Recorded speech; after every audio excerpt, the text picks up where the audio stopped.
Welcome back to Just Chattin', and this is our Thursday evening, sort of whatever you want to talk about segment of Sumi. And our topic today was provided by Barbie Girl Thrifter, who requested that we take a look at Queen Mary of Teck. Now, Mary of Teck was Elizabeth II's grandmother. She was the consort of King George V. She was queen from 1910 to 1936. And she was largely responsible for instilling in Queen Elizabeth her sense of duty and service, which has stood her in good stead. And so that legacy, if Mary was responsible for nothing else, would be a valuable one. But she was a complex character, and until fairly recently, we really didn't have a lot of good sources of information about Mary. Her official biography was commissioned, and it's always dicey when they're commissioned, and written in 1959 by James Pope Hennessy. And he was a very, very good researcher. He was a pretty good biographer, too.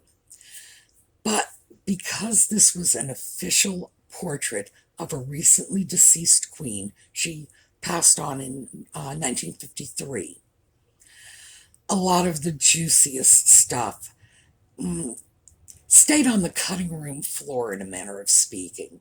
He had all this research, but he refrained from publishing a nice piece of it.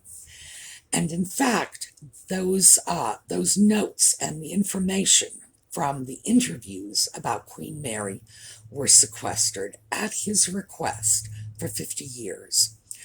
One suspects he had no idea how long Queen Elizabeth would live. Undoubtedly, he wanted to protect anyone from embarrassment or hurt feelings, and certainly didn't expect that her granddaughter would still be alive and sitting on the throne 50-some years later.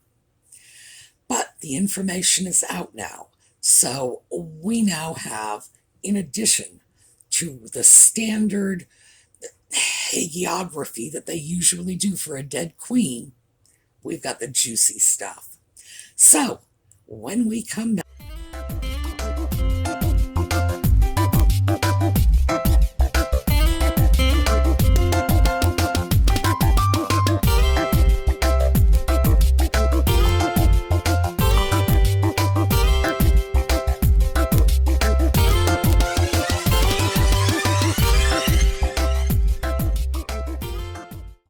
before we start talking about Queen Mary, we really need to go back a little further in time so that we can take a look at the events that led to the state of society in Great Britain at the time of Mary's birth, because this is important and it's good to have the context.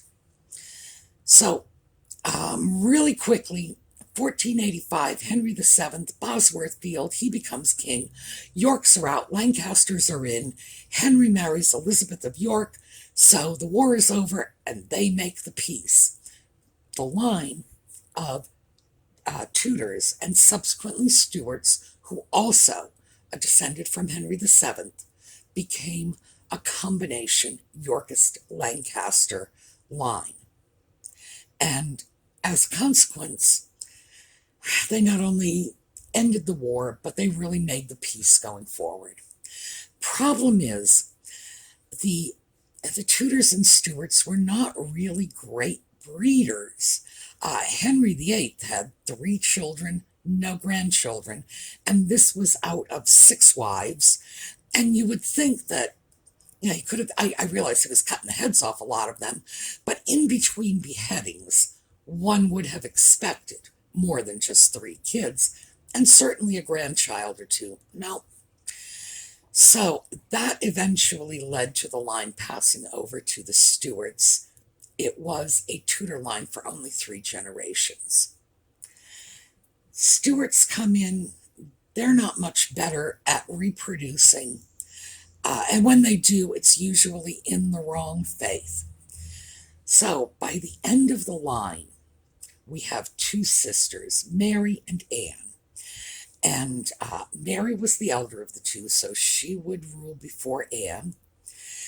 And Mary, when it came time to marry, she had a notion of who she wanted to marry. No question about it. And that was Frances Apsley. Now, Frances was the child of Mary's father's keeper of hawks. So we're talking about a lower social position, which was an obstacle, but it wasn't the insurmountable obstacle. There was, in fact, an even greater obstacle, and that is that Frances was a girl. Yes, Mary was in love with a woman. A lot of historians have taken a look at Mary's love letters to Frances and said, oh no, this isn't really, a young woman in love with another young woman. Well, if you read the love letters, you really have to have your mind made up to take a position like that. That is just willful blindness, because Mary's love letters were over-the-top romantic, pretty graphic, and you just can't get away from the fact that she was referring to Francis as her husband. So, my position on this is any historian who's going to tell you differently has their own agenda, probably one that says we can never say a Queen of England was a lesbian. Well, I don't know what to tell you. It was what it was, and you just can't get around it. Frances did not return Mary's affections, and Mary was eventually, very reluctantly, married off to William of Orange, and they ruled together. They had no children. Big surprise there, right? And so the throne passes to Mary's sister Anne. And unlike most of the rest of her relatives, Anne was a breeder. She tried her best. Woman gets A for effort. 17 known pregnancies. And I say known because in those days, first trimester miscarriage could have been missed, just as it often can today. But 17 minimum. Miscarriages, stillbirths, children who lived a few hours, a couple of days. The only one of her children who lived longer than 2 days was a son who died at the age of 11. But in the final analysis, despite Anne's very, very heroic efforts, the line ended. And the British had to look to Germany for their next ruler. And that's how the Hanovers came in. Now, unlike the Tudors and Stuarts, the Hanovers were dedicated breeders. They just weren't dedicated marriers. At one point, George III had 57 grandchildren, 56 of whom were illegitimate. So this, by the way, is how the throne eventually passes to Victoria, who was the daughter of a 4th son. Very unlikely that she would have hit the throne when you start to look at it from that point of view, but given the fact that almost her entire family was illegitimate and not going to be able to rule, you can see how it happens. Victoria, on the other hand, was not only a great breeder, she was a great advocate of marriage. So Victoria had 9 children, 44 grandchildren, and 87 great-grandchildren. So within 3 generations, she had 138 offspring. Here's a picture of just part of her family.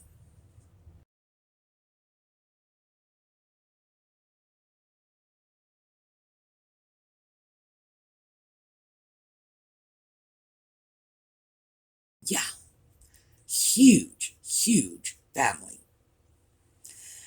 So this is the situation with the British court at the time that Queen Mary was born.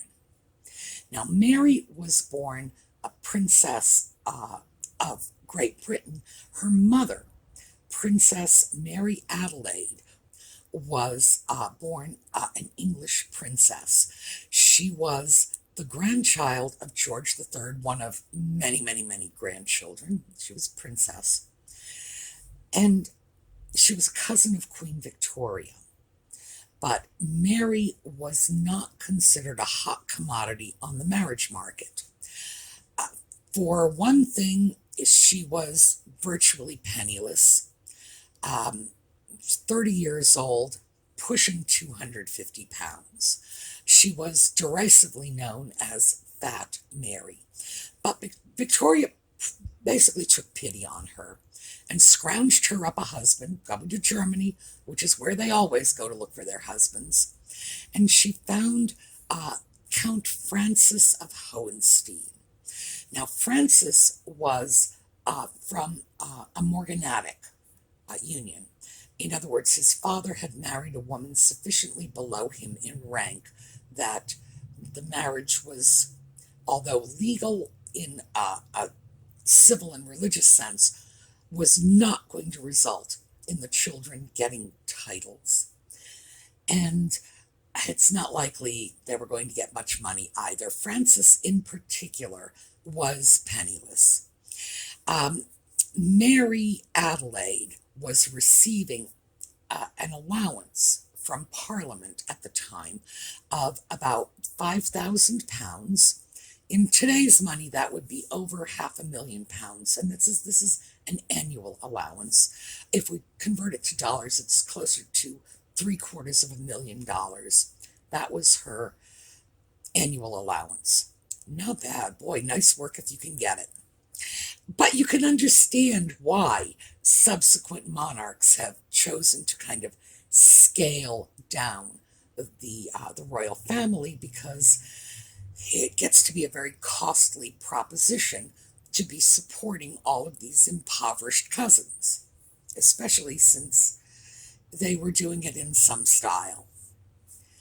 Mary Adelaide and Francis marry, and Francis is then created Duke of Teck. Mary Adelaide wanted him to be made a Royal Highness. Victoria declined. The Tecks were not a popular couple.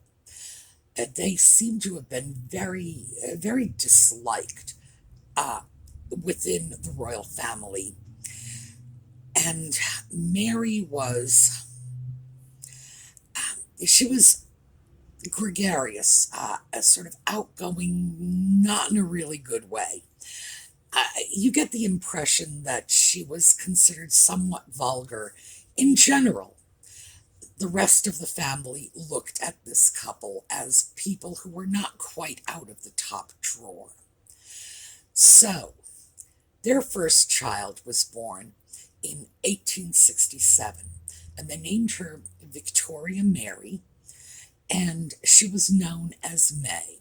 So from henceforth, we are going to refer to her as May, because we have too many Victorias and too many Marys in the story otherwise. So they have little May. Turns out May is a smart little kid. She had a quick mind. She was intelligent. But it probably was not enough to redeem the family. Mary Adelaide and Francis almost immediately began overspending their income. Francis believed that now that he was Duke of Teck, he had to maintain a certain position in society. Mary Adelaide had an almost maniacal obsession with charities. She sponsored every charity out there, and they didn't have the income to support it. So when May is born in 67, they subsequently have 3 more children, boys, And by the early 1880s, they are forced to flee England and go to the continent, first to Florence and then to Germany, one step ahead of their creditors.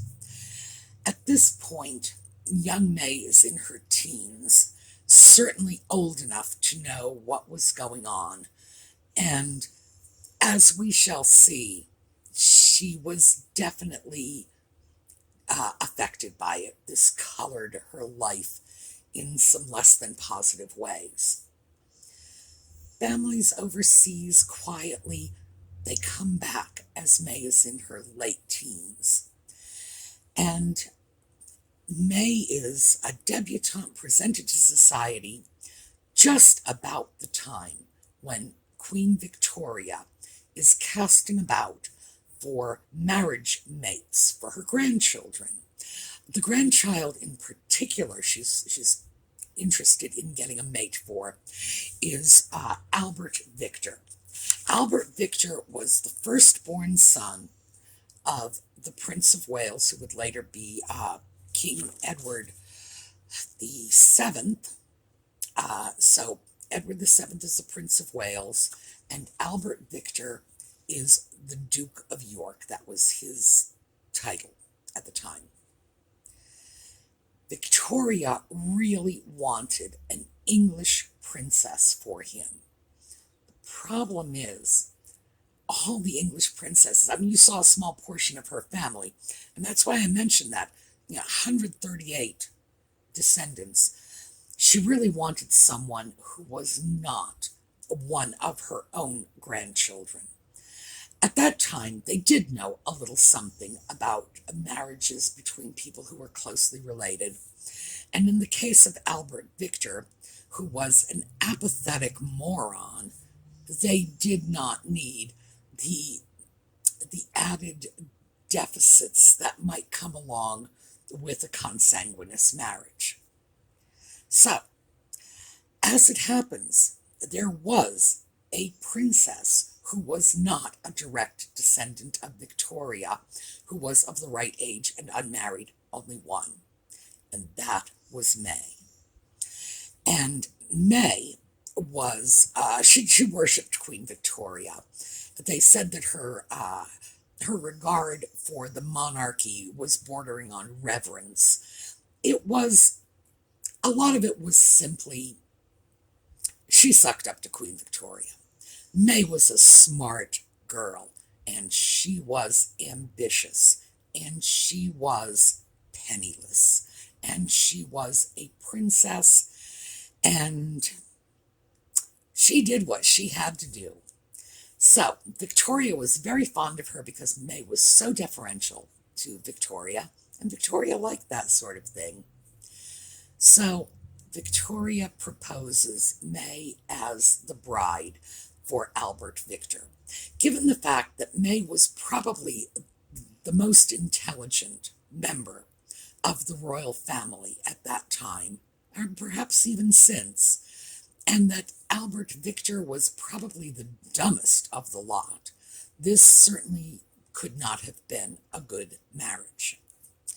Nevertheless, May does what she's told, and marrying the future king is not bad for a penniless princess who, on her best day, could not be considered a beauty. All right, life is set. Well, the Prince of Wales, Edward, was vehemently opposed to the marriage. He despised the Tex, could not stand Francis, and he said the idea of Mary Adelaide wandering around Marlborough House, which is where he and his family lived, where his son's future wife would be living too. The thought of Mary Adelaide wandering around Marlborough House gave him nightmares. So he was not crazy about this, but he was not in charge. Victoria was. Fortunately for everyone concerned, and I say this advisedly, Albert Victor passed away before the wedding could take place. It's never a good thing when a person dies young, and Albert Victor was 28. But given what the world was going to throw at the British monarchy following the death of Edward VII, and had Albert Victor lived, he would have been on the throne then. This was certainly a blessing, because bad as the British people had it in World War I, and they had it bad, imagine how much worse it would have been to have an apathetic idiot on the throne. It certainly would not have helped them a bit. So overall, sad as this may have been for Albert Victor's family and for Albert Victor himself, for the nation, it was a blessing. So, Albert Victor is gone. He's got a brother. New brother steps into his shoes as next in line for the throne. And Victoria says, well, I've already picked out my granddaughter-in-law. Who cares which of my grandsons she's married to? So bang, they slot May in with George. Now, historians toe the party line and say, well, it was a love match. Well, what was it when she was engaged to his brother a few months before? Come on. The truth is, they probably could have put a monkey in a suit, said, Mary, we want you to marry this, and May would have said, She did what she was told. She worshipped Victoria. She knew a marriage, a good marriage, was her only prospect, and Victoria was dangling the golden ticket in front of her. She was going to be queen. Of course she married him.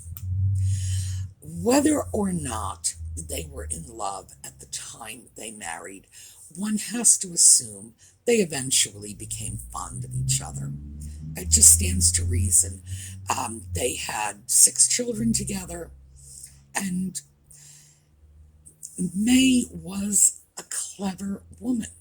She had a raw intelligence that was very strong, and her time on the continent gave her some polish.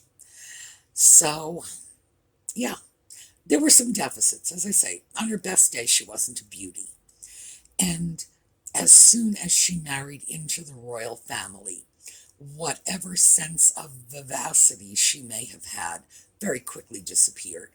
She became very reserved, very restrained. She was becoming the image of what she thought a good queen consort should be. Aloof, dignified, utterly reserved. Well, from that, there spring some problems. So, as a mother, she was, again, aloof, dignified, reserved.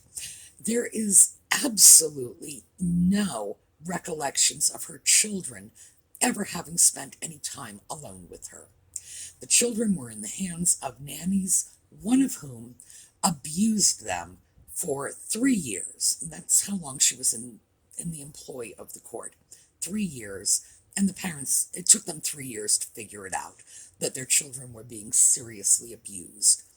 In particular, Edward, who would later become the king, then subsequently the Duke of Windsor after he abdicated, and George VI, Elizabeth's father, both had lifelong problems that undoubtedly resulted from the abuse they suffered at the hands of this nanny who was clearly a very disturbed person. Additionally, George V and May took lengthy trips around the Commonwealth, 8 or 9 months at a time, left their children behind. And this is, I find, a little bizarre. As the children got older and the parents were away from them, they actually scheduled when the children were supposed to write, alternating weeks, and George V wrote the future George VI, Bertie, as he was known in the family, a letter saying, this was not your week to write. Your brother was supposed to write me this week, and you were supposed to write me next week. It was that regimented, the communication. So we really can't say that they were good parents. At least they were not loving and affectionate parents. And the Duke of Windsor, when his mother died, essentially said, the blood in her veins is no more cold now that she's dead than it was when she was living. Ooh, something of an indictment. So we know there were some issues there. To be fair to May, most of her issues undoubtedly came from her own childhood. She was the daughter of people who were not well regarded in her social circle, who fled one step ahead of their creditors, who were known as spendthrifts. And that had to be a hard life. And she was intelligent. And at the time that they went to the continent, she was old enough to know the circumstances under which they were leaving England. Could not have been easy. And undoubtedly, as a result of this very financially troubled background she came from, she became quite acquisitive. Ostensibly, what she was trying to do was sort of reabsorb property that had once belonged to the crown but escaped one way or another, trying to reabsorb that back into the royal family. And in her efforts to do this, she would go to people who had been granted loans of certain things and demand the item back. In other cases, it had been gifts to these people. She still wanted it back. In even more egregious situations, it had been something that had been purchased from the royal family by the new owner, and she still wanted it back. Mary was known as very tight-fisted. They said Buckingham Palace was exceptionally cold. She didn't want to pay money to have it heated. And the food was abysmal because she didn't want to waste a lot of money on that. And when she went visiting to people's homes and she would bring them flowers, she would pluck the flowers from her own vases at Buckingham Palace and give these people used flowers that were often dead or close to it. But it got a little worse than that, because as Mary was sort of compulsively reacquiring what she considered to be the royal family's stuff, she would go into people's homes and she would see something that caught her attention, and she would expect them to give it to her. Primarily, she was interested in things that had a royal connection, but not exclusively. So she'd go into somebody's house, she'd see a little figurine, a vase, a painting, whatever. Sometimes these things were not small things, too. And she would just say, "I am caressing it with my eyes." Usually that would be enough to convince the host to let her have it, whatever it was. If that wasn't enough, on her way out the door, she would stop and say, "Oh, may I go back and say goodbye to that dear little figurine or vase or painting, whatever?" And if that still didn't do it, when she sent around thank you notes after her visit, she would usually include an offer to purchase whatever it was, ordinarily for a nominal amount, and that almost always did it. So, yes, very acquisitive. And this has given rise to two strange notions. One, that Mary was a collector. No, she wasn't really a collector, because a collector suggests that some thought or some taste is involved. If it had a royal connection, she wanted it. That was all there was to it. It could have been the ugliest, most worthless, most useless thing on the planet, but If it had belonged to George III or George IV, May wanted it back for the family. And the other was that she took things, that she was a kleptomaniac. And that one's a little dicier because no one would accuse the Queen of stealing if she had, in fact, walked off with a little something here and there. But I can say this. If, in fact, she did pick up something from time to time, she's not a kleptomaniac. For Mary, it was about the stuff. She wanted stuff that was associated with the royal family or pretty little trinkets that she personally liked. Kleptomania is very different. It's a compulsive disorder, and whereas Mary's acquisitions were all about the stuff, for the kleptomaniac, it's all about the taking. I know this because my Auntie Jean was a kleptomaniac, and if you put a piece of chewing gum next to the Hope Diamond, you could be sure Auntie Jean would have picked up one of them, but she'd have been just as likely to pick up the piece of chewing gum, because the kleptomaniac is not motivated by value or the attractiveness. It's just they take it. Auntie Jean's most worthless theft that I'm aware of, and there were probably many more than this, was a piece of costume jewelry, a single broken earring. That's probably the most worthless thing I know. Her most flamboyant theft was an entire dining room set. Table, chairs, sideboards. To be fair, she was escalating when she did that. Totally different story. Maybe we'll talk about Auntie Jean sometime, but I would say easily 50% of the stuff she took would lead you to believe she had been dumpster diving or just picking out of the cat box.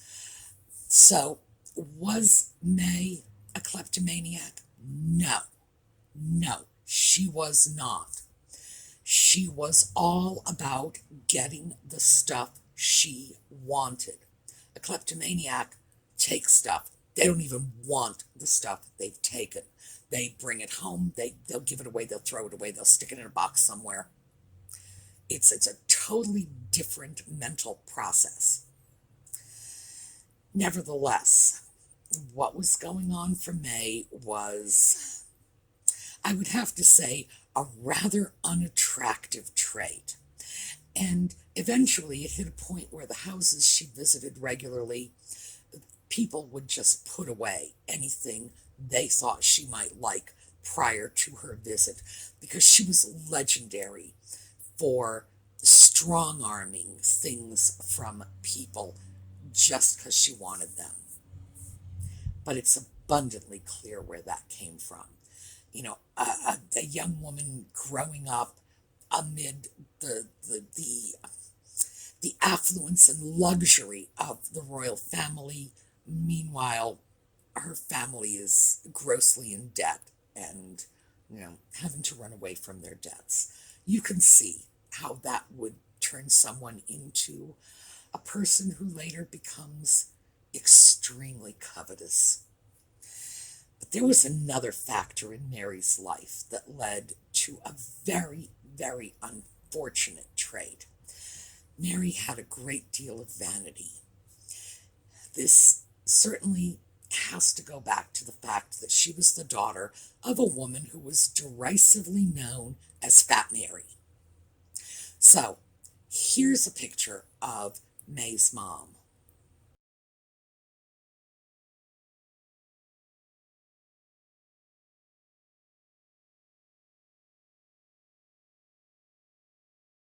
She certainly doesn't look like a pleasant woman, and it's easy to understand that a young woman growing up with a mother who looked like this might develop body image issues. But May took it to extremes. She was not content to alter the shape of her body, with cinching in the waist with corsets and padding out the bust, which she certainly did.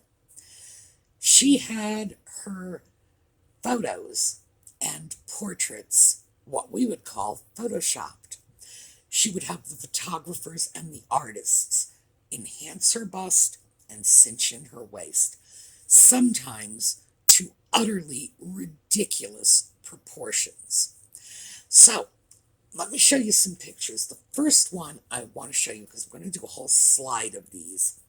The first one is Mary in a photo that has clearly been doctored, and her actual wedding dress. So the wedding dress shows you what size May really was. The photo shows you what they did to her after they airbrushed all this stuff. And from there on, these are just pictures of the extremes of what she did to alter the public perception of what she looked like.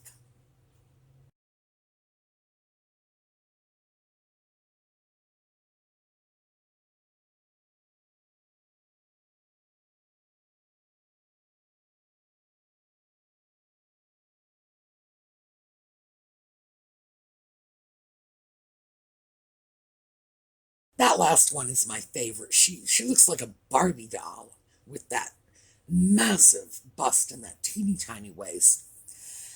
That was unfortunate because although May cannot be blamed for the trend among women to, tight lace their stays and try to create that hideous, unrealistic hourglass figure, she certainly did a great deal to publicize it, make it acceptable, and not content just to cinch herself in, she had her photos retouched to give her an even more unrealistic body shape. So, on one hand, I pity her because she was a victim. This is someone who obviously is doing this in response to having been raised as Fat Mary's daughter. But by the same token, countless women suffered as a result of this unrealistic body image that May was publicly advertising as queen. So that, not so cool. May in general, as I said, was a flawed person. Greedy, acquisitive, vain, and sometimes to ridiculous degrees, cold to her children. Her lack of awareness of what was going on with her kids probably contributed a great deal to the constitutional crisis that led to the abdication of her son, which is something we can discuss later if you want.